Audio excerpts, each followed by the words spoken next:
Exploratory data analysis. Data சயின்ஸ்ல data analysis பண்ணுவாங்கல்ல, அவங்க பண்றதுல ஃபர்ஸ்ட் ஸ்டெப் வந்து டேட்டா ப்ரீப்ராசஸிங். அதுல வர ஸ்டெப் தான் இந்த EDA. ஓகேவா? அதாவது எக்ஸ்ப்ளோரேட்டரி டேட்டா அனாலிசிஸ். இதுல வந்து பாத்தீங்கன்னா மொத்தம் 5 ஸ்டெப்ஸ் இருக்கு. அதுல நம்பர் 1, நம்ம டேட்டாவை வந்து இம்போர்ட் பண்றோம். அது CSV கூட இருக்கலாம், என்ன வேணா இருக்கலாம். செகண்ட் ஸ்டெப், நம்ம வந்துட்டு டேட்டாவை வந்துட்டு மிஸ்ஸிங் வேல்யூஸ் வந்து ஐடென்டிஃபை பண்றோம். ஐடென்டிஃபை பண்ணிட்டு அதுல நியூமெரிக்கல் டேட்டா அண்ட் கேட்டகரிக்கல் டேட்டான்னு சொல்லிட்டு 2 இருக்கும். அதை நம்ம பிரிக்கணும். சோ அதோட டிஃபரன்ஷியேட் பண்ணணும். அண்ட் அதுல என்ன பண்றோம் அப்படின்னா, அந்த data numerical data and category டேட்டாக்கு மோர், மீடியம் இதெல்லாம் நம்ம வந்து பண்ணி நம்ம டிஃபைன் பண்ணணும். ஓகேவா?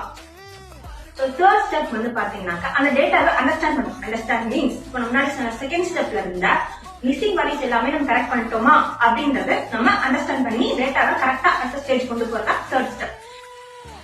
சோ ஃபோர்த் ஸ்டெப் பாத்தீங்கன்னா bivariant and univariant analysis for the data. ஓகேவா?